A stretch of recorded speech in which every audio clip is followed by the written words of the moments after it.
We just finished the second quarter of this year, and the bull lives.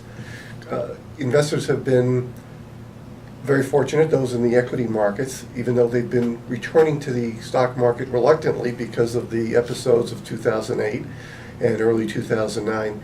But those who have stayed the course or have gradually recommitted, reallocated assets have been very well rewarded.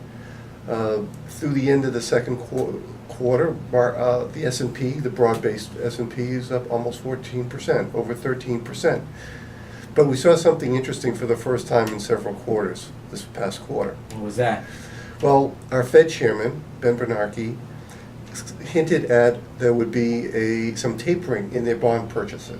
Right. And as we know, this low interest rate environment has been a real boon to getting the economy back on its feet.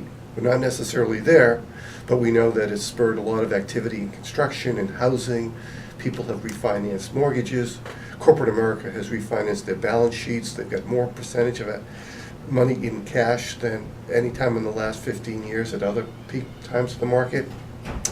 And when he hinted that we may be coming into the final innings of that, the market reacted, the bond market reacted very nervously and watched a 10-year Treasury market which had been sitting at historic lows. And we know how low those were. All you had to do is look at the interest rates, the mortgage rates being offered at 3%, 3.25%, 3.5%.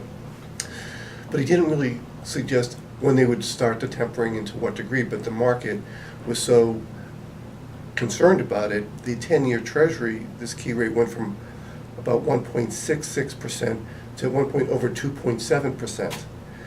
You might say, well, it's only 1%, but in percentage terms, that's a tremendous increase. Dramatic in a short period of time. Equity investors get very concerned when they think that interest rates are going up. And towards the end of the quarter, that's when we had our first setback in several quarters, almost 10% intraday declines in the market as stock investors were saying, whoa, let's take a step back here and see where these interest rates will settle. And fortunately, they settled back down into the 2.5% range, and we know the market went on to recover and finish up almost 3% for the quarter. So it was a little bit of a reality check or a gut check to investors that we're not going to have these low interest rates in perpetuity, and the market has to absorb, hopefully, gradually higher rates. Well,